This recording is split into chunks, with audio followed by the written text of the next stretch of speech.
Bonjour, je m'appelle Tristan Gabello et je suis maître de conférence à l'université de Johns Hopkins. Je suis historien spécialisé des États-Unis et je suis en entrevue avec le média À Gauche.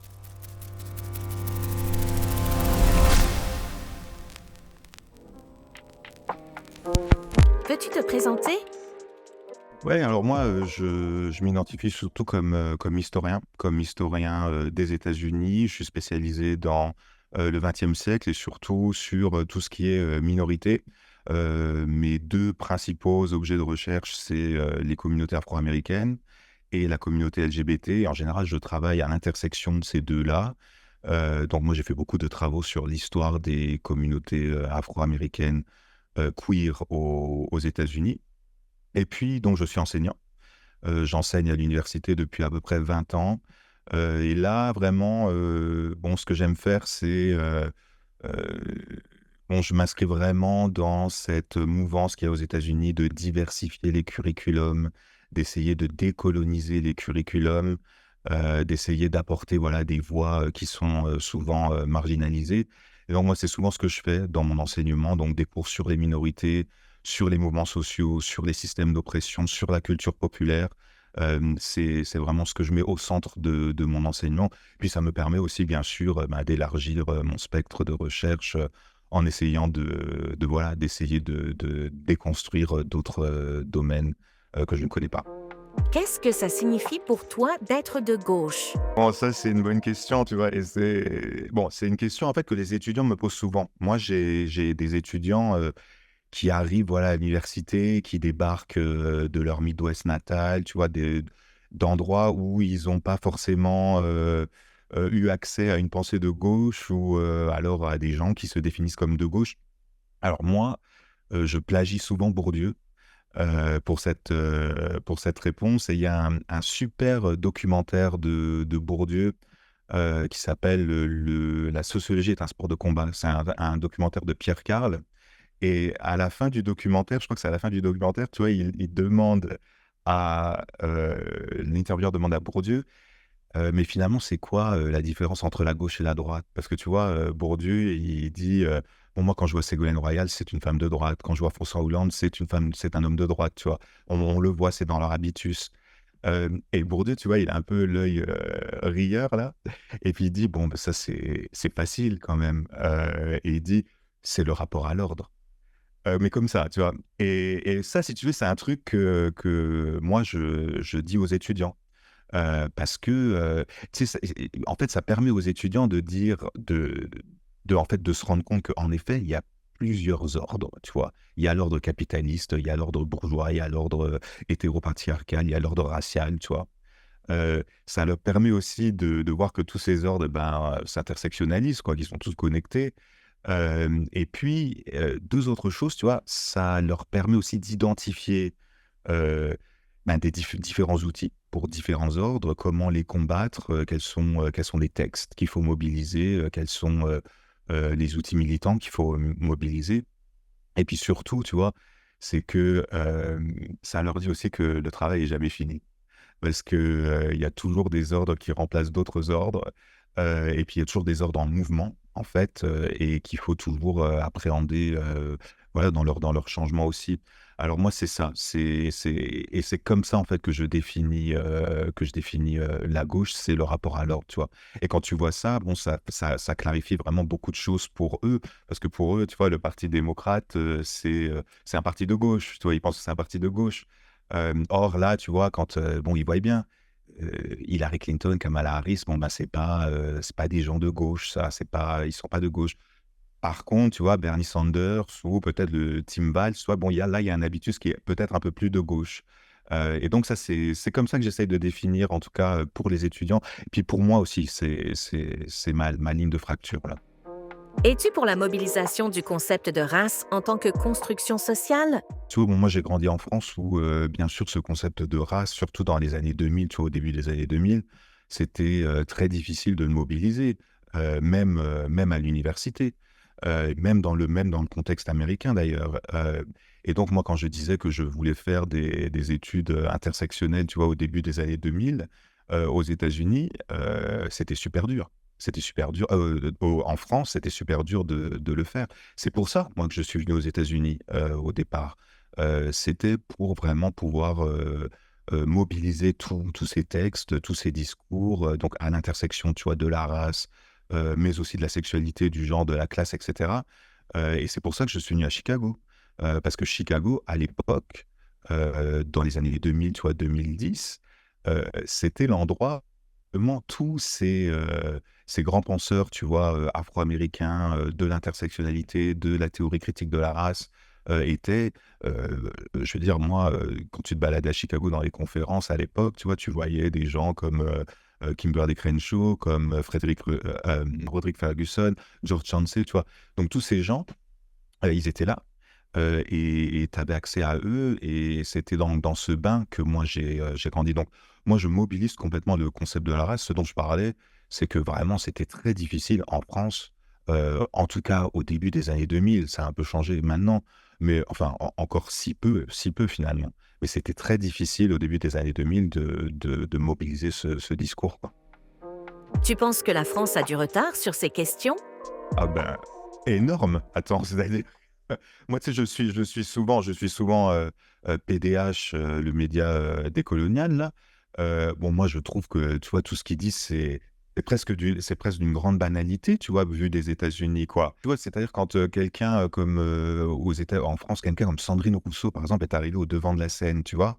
Heu, C'est-à-dire elle se faisait attaquer, par, tous les côtés, alors que pour moi, bon, c'était vraiment du voilà, c'était du white liberalism des années, 2000 qu'on voyait aux États-Unis. C'est-à-dire, il y a rien de radical là-dedans, c'est même carrément super en retard, quoi. Donc ouais, c'est en fait, en France, le discours en France a, à peu près, tu vois, 20 ans de retard, quoi, donc par rapport à ce qu'on voit ici.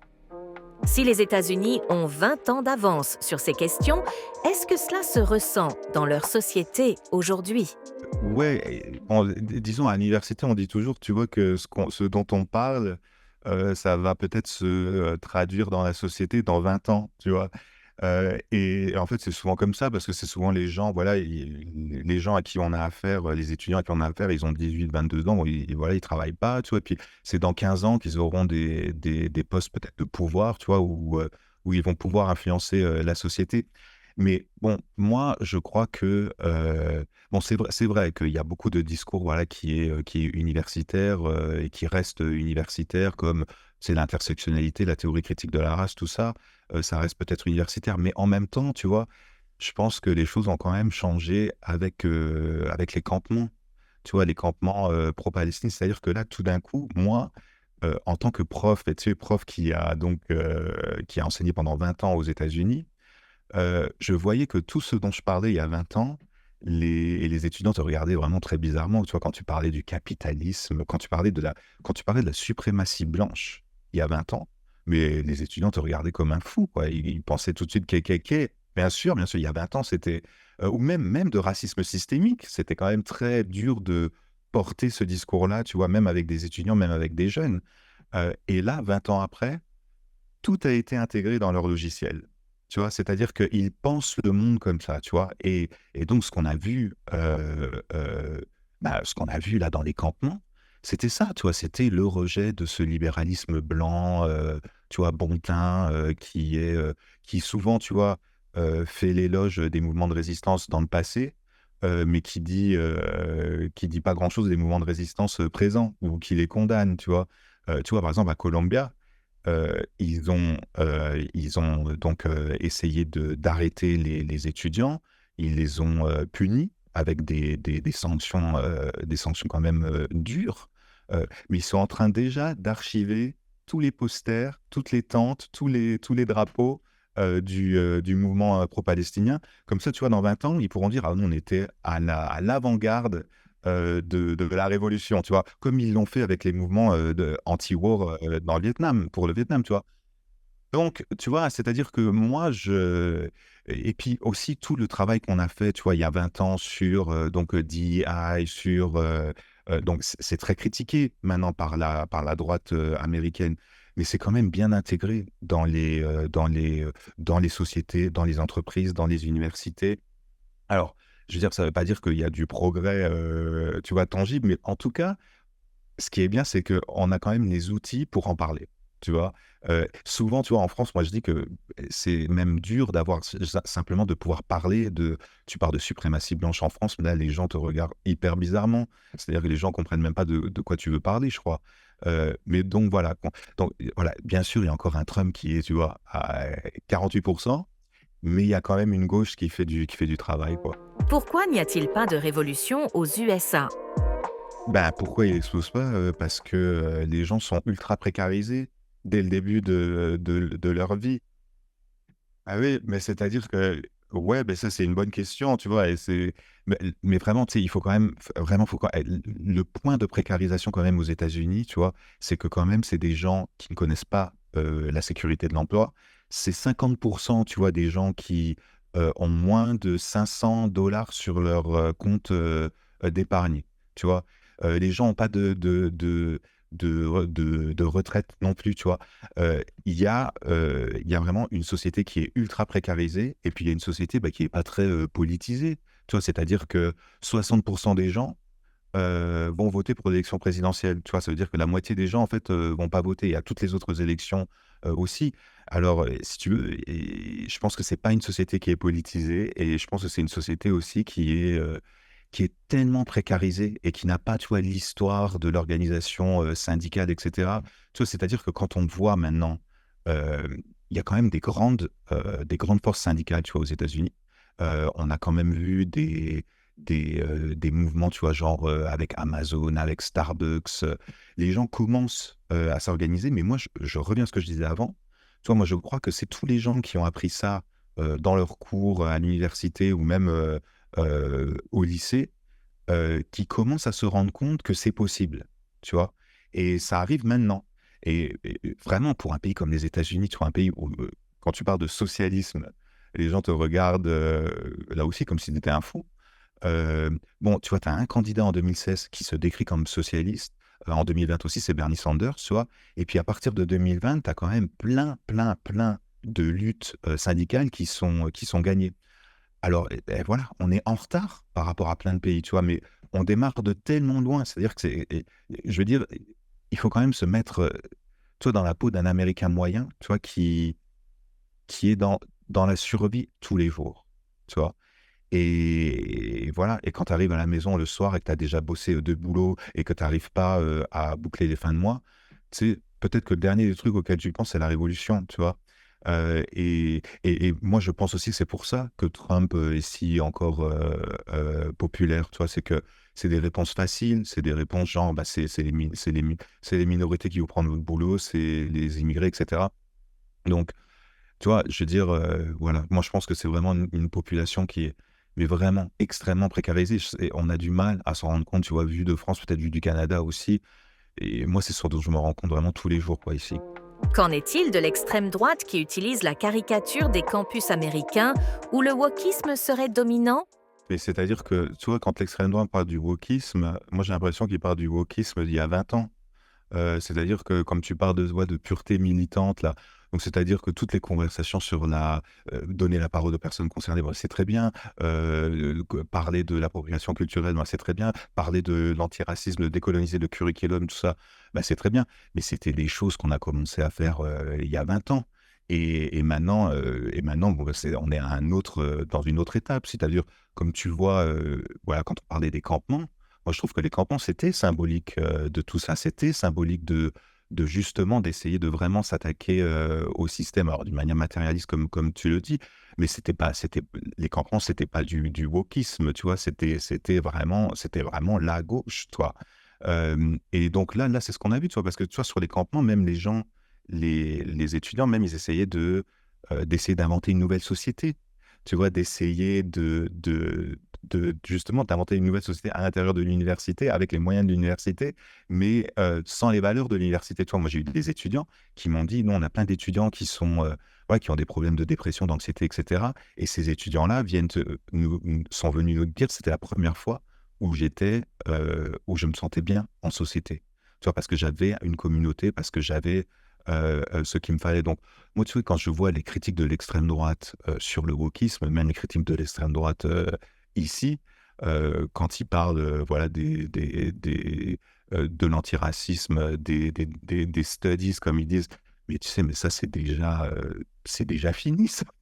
C'est-à-dire, c'est un mouvement c'est un mouvement qui n'existe plus. Je dirais, il y a pratiquement plus de département de gender studies, par exemple, aux États-Unis. C'est plus du tout quelque chose qui intéresse les gens. Les choses deviennent beaucoup plus raffinées, beaucoup plus complexes que ça. Donc, voilà. Moi, je crois que quand vraiment le wokisme, si tu veux, c'était vraiment quand ça a démarré il y a 20 ans, voilà, ça avait l'air d'être ce que l'extrême droite parle. Mais bon, maintenant, c'est quand même, les questions sont plus là, quoi. Donc je pense que ça a changé. Mais jusqu'à nos jours, il y a toujours des anecdotes qui ont lieu dans les universités et qui sont surmédiatisées par l'extrême droite. Oui, bon, alors bien sûr, mais c'est-à-dire que c'est exactement ce que tu dis. C'est-à-dire, bien sûr, il y a plein d'anecdotes comme ça que tu peux et c'est toujours les mêmes anecdotes d'ailleurs. Tu vois, moi, les livres sur le wokisme français, mais je les ai tous lus et c'est toujours les mêmes anecdotes. C'est evergreen, c'est des trucs de cultural appropriation, tu vois? C'est, des séries qui deviennent, trop, woke parce qu'il y a trop de personnages, racisés ou bon, je veux dire, ça c'est oui, voilà, c'est vraiment la folklorisation, du c'est sur les individus, quoi. Alors que bon, nous, ce qu'on essaye de voir, à gauche, en tout cas dans la gauche américaine, dans la gauche universitaire, c'est d'interroger les systèmes. C'est pas de voir, voilà, des individus, qui sont, voilà, c'est des anecdotes complètement folkloriques, je trouve, tout ça. Mais donc, voilà, il faut essayer de revenir à la base, et donc, la réponse, ça serait interroger les systèmes. Par exemple, voilà, le racisme, qu'est-ce que c'est? C'est pas des individus ici et là qui ont des propos, qui sont, méchants ou voilà, qui sont pas acceptés. C'est un système et donc à partir de là, une construction sociale et donc un système légal et donc une intersectionnalité et cetera. Donc moi, c'est de cette manière que je vis, c'est-à-dire jamais se focaliser vraiment sur les individus ou sur des tu sais, des petites anecdotes comme ça qui sont bien sûr pris hors contexte, tu vois? Bon, ça semble un peu fou, même si des fois on peut même d'ailleurs les expliquer, très facilement, tu vois? Mais bon, surtout ce qu'il faut vraiment se rappeler, c'est que c'est toujours les mêmes. C'est toujours les mêmes. C'est les livres, qui sont, bannis des bibliothèques et cetera. Donc c'est toujours les mêmes, vraiment les mêmes réponses, et les mêmes exemples, en fait. Le paradoxe des USA, c'est d'être capable du pire comme du meilleur. Ouais, mais ça, c'est un grand paradoxe aux États-Unis, quoi. C'est-à-dire que je pense que tous les gens, même tous les immigrés qui arrivent ici ou les expatriés, tu vois, disent la même chose. C'est-à-dire, il y a des choses qu'on adore ici, puis il y a des choses qu'on déteste absolument. Et tu vois, tout le côté capitaliste, tout le côté raciste, etc. Bon, bien sûr, c'est des choses que tu détestes. Le fait que de l'individualisation de la société, le fait que les gens ne pensent qu'à eux et pas vraiment, aux communautés. Toi, ça, c'est un truc qui est très dur. La police de la suprématie blanche aussi, c'est quelque chose d'assez dur à vivre, quoi. Et puis, d'un autre côté, voilà, c'est un pays qui offre des possibilités, énormes. Tu vois? Moi, je pense pas que j'aurais pu faire, tout ce que j'ai fait, ici, en France, toi. C'est-à-dire, moi, à 30 ans, tu vois, j'étais chef de département. Bon, c'est pas des choses qui arrivent, en France, toi, dans le milieu de l'université. Donc, voilà, il y a cette ambivalence et c'est une ambivalence, en fait, que tu retrouves aussi, chez tous les Américains. Je veux dire, c'est-à-dire que, voilà, c'est un pays qui est extrêmement oppressif, oppressant, et en même temps qui donne des opportunités, où il y a une fluidité, tu vois, dans la société, que peut-être on retrouve pas ailleurs. Donc, voilà, c'est-à-dire que, on est toujours pris, entre ces 2 discours, quoi, quand on habite ici. C'est toujours assez difficile, quoi. Bernie Sanders et Alexandria Ocasio-Cortez, la déception. Ouais, non, mais moi, je suis dans le même cas que toi, quoi. C'est-à-dire que, tu sais, en plus, moi, j'ai fait la campagne de Bernie, en 2016, en 2020. En 2020, moi, je pensais que ça allait en fait arriver, que ça allait passer. Mais là, ils ont déçu vraiment, beaucoup de gens. Ils ont déçu, tu vois, pour revenir à la jeunesse des campements, tu vois, et aussi, elle est venue, dire bonjour là au campement de Columbia. Elle a été huée. Bernie Sanders, là, voilà, j'ai vu Bernie Sanders récemment dans un meeting, au Bronx.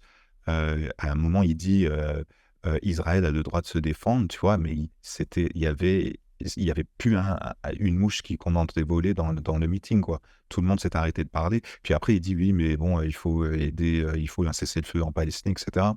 Bon, les gens étaient hyper déçus, de la position de Sanders, de la position de AOC. Il faut savoir aussi que les, 2 personnes de l'aile gauche du parti, Cory Bush et Jamal Bowman, par exemple, ont perdu leur primaire. Ils avaient un candidat face à eux qui avait reçu de l'argent de AIPAC.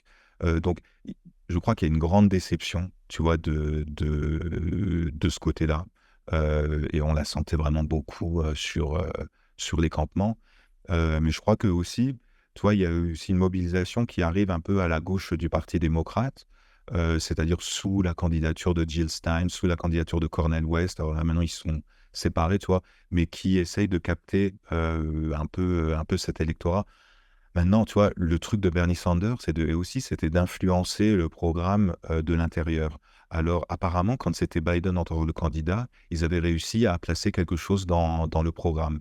Avec Kamala Harris, tu vois, Bernie n'a pas vraiment, endorse Kamala Harris. Il a dit, voilà, il a dit qu'il serait de son côté, mais qu'il attendait aussi le programme. Donc voilà, c'est cette aile gauche, tu vois, du parti démocrate, elle a beaucoup déçu.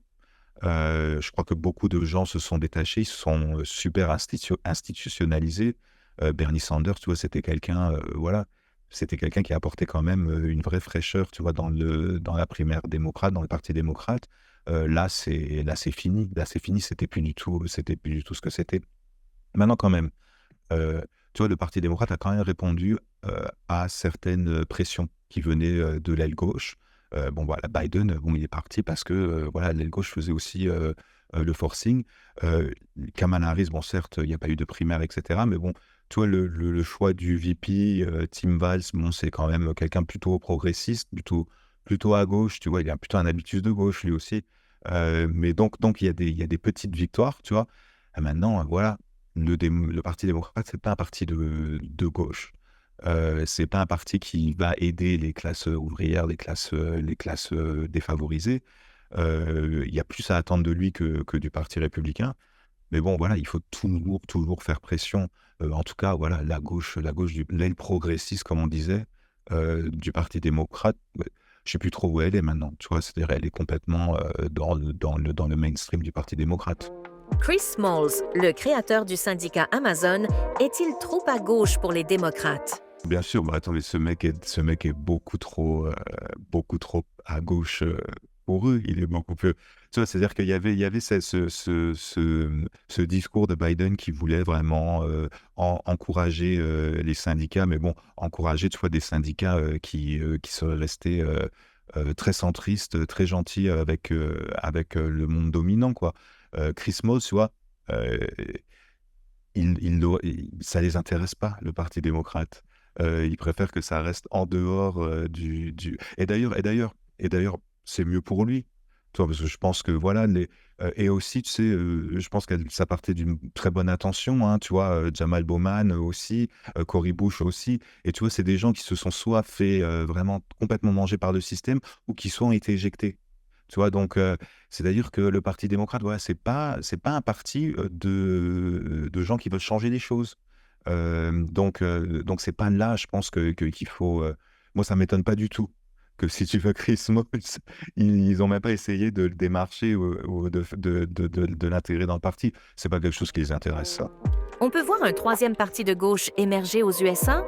Mais si, si, mais en fait, dans l'histoire des États-Unis, c'est déjà arrivé, hein. Tu sais, le Parti républicain, c'est un third party qui a été, successful, quoi. C'est-à-dire que c'est un parti qui a émergé, voilà, durant la fin de l'esclavage, quoi, et qui est devenu un des deux partis dominants. Il y a plein d'occurrences dans l'histoire, voilà, où il y a eu, on a essayé de créer des third party, tu vois? La personne la plus successful, dans cette démarche, c'était, Ralph Nader, donc au début des années 90, tu vois? Dans les années 90, qui avait essayé de créer un parti, libertarien. Et là, tu vois, il y a d'autres partis, le Green Party, c'est un parti qui est super organisé aux États-Unis. Parce qu'aux États-Unis, tu vois, il faut quand même des signatures pour être sur le bulletin de vote. Et donc, il faut s'organiser, tu vois, par État. Et par État, il y a plein de règles différentes pour apparaître sur le bulletin de vote. Et puis surtout, le Parti démocrate essaie de bloquer toutes les initiatives parce qu'en général, c'est les voix du Parti démocrate qui sont volées. Et donc, le Green Party, c'est un parti qui apparaît sur tous les bulletins, pratiquement dans tous les États-Unis, là. Donc, tu vois, Jill Stein, elle est candidate à la présidentielle. Donc, les gens pourront voter pour elle. Hein, moi, je crois que ce qui est plus faisable, tu vois, de notre point de vue, c'est plutôt d'influencer le Parti démocrate. Tu vois, quoi qu'il arrive là, si Kamala Harris gagne ou perd, plus d'ailleurs si elle perd que si elle gagne, tu vois, je crois qu'il y a une chance aussi d'essayer d'influencer le Parti démocrate de l'intérieur et de le faire, tu vois, basculer plutôt du côté gauche plutôt que ce qu'il est maintenant, quoi. Donc, je pense que la tactique, ce serait plutôt de faire ça, qu'un troisième parti puisse émerger, et c'est possible. Tu vois, mais alors, il faudrait vraiment, si tu veux, l'argent est tellement au centre des politiques électorales aux États-Unis. C'est-à-dire qu'il faut beaucoup d'argent pour pouvoir faire campagne à la télévision, pour faire des meetings, etc. Et c'est les deux grands partis qui mobilisent cet argent. Les troisièmes partis, tu vois, n'en ont pas. Maintenant, ce que je vois vraiment beaucoup, alors là, ça va peut-être un peu changer avec l'arrivée de Tim Walz, tu vois. Mais beaucoup de jeunes, beaucoup de gens de gauche euh, parlent de plus en plus de voter pour ce troisième parti, de plus en plus de voter pour Jill Stein, tu vois. Il y a 10, 15 ans, c'était quelque chose dont les gens ne parlaient pas, les gens avaient un peu honte, c'est-à-dire qu'on te disait toujours, bon, bah, si tu votes pour eux, tu fais gagner le Parti républicain. C'est de plus en plus accepté, tu vois. Donc, je pense qu'on bouge dans cette direction. Maintenant, tu vois, c'est un système qui est tellement corrompu, c'est un système où l'argent est tellement présent que c'est très difficile de faire émerger une nouvelle offre. Y aura-t-il une sanction dans les votes pour les démocrates à cause de leur soutien au génocide en Palestine? Oh oui, oui, il y aura une sanction. De toute façon, si tu veux, tu vois, quand on mesure dans des sondages les gens qui mettent la cause palestinienne au centre de leurs revendications, tu sais, je crois que c'est 5-6%, un truc comme ça. Et donc les gens disent, tu sais, les sondeurs disent, bon, bah, c'est pas important, quoi. En fait, ils se rendent pas compte que, tu vois, à travers Gaza, en fait, et je veux dire, ces militants pro-palestiniens, ils interrogent plein de trucs, tu vois, ils parlent de plein de choses, tu vois, et que en fait, c'est transversal, tu vois. Et moi, je crois que vraiment, il y a beaucoup de, de, de, de gens des mouvements pro-palestiniens, de gens du mouvement Uncommitted, qui vont pas bien sûr voter pour Trump, tu vois, mais qui vont rester à la maison le jour ou qui vont voter blanc, ou qui vont voter pour un candidat de gauche comme Jill Stein. Tu vois, Jill Stein, elle est 100% pro-Palestine. Moi, je crois que c'est ces gens-là, en fait, qui vont faire l'élection. Et dans ces gens-là, tu vois, je remets aussi la jeunesse des campements, les intellectuels, les universitaires, tu vois. C'est assez de gens pour faire passer, pour faire pencher la bascule dans un certain sens. Et vraiment, et je crois que les démocrates le savent, hein. Tu sais, les démocrates le savent, ils font des sondages dans ces États clés, ils font des sondages dans la jeunesse. Tu vois, cette jeunesse qui s'était mobilisée, par exemple, en 2020 pour Biden, c'est-à-dire pour aussi aller faire du porte-à-porte, du canvassing dans tous les États clés, tu vois, genre la Géorgie, genre le Michigan. C'était toute la jeunesse de New York. Tu vois, c'était les mêmes gens qu'on voyait sur les campements. C'était la jeunesse de Sunrise, c'était la jeunesse des organisations de gauche qui se sont déplacées. Tu vois, ces gens-là, ils vont pas se motiver, ils vont pas se mobiliser cette fois-ci. Donc, moi, je crois que c'est en fait central. Et c'est pour ça c'est pour ça qu'ils ont changé de candidat, c'est pour ça qu'ils essayent de mettre un candidat, un VP peut-être un peu plus progressiste, tu vois, pour essayer de parler à cette population. Parce que tu vois, par exemple, Tim Walz, lui, il a dit, la population qui a voté uncommitted, ce sont des gens importants, il faut les écouter, il faut écouter ce qu'ils ont à dire. Ça ne veut pas dire que, tu vois, ils vont devenir le Parti démocrate, devenir pro-palestinien comme ça du jour au lendemain, ça ne va jamais arriver, ça. Mais en tout cas, tu vois, il y a une petite inflexion. Mais vraiment, je crois que tu as tout à fait raison, tu vois, le mouvement pro-palestinien qu'on a vu toute cette année-là, euh, et ça va avoir une grande importance, en fait, dans le vote final. Nos entretiens sont possibles grâce à vos dons. Merci de continuer à faire vivre ce format. Lien en description pour nous aider à produire les prochaines interviews.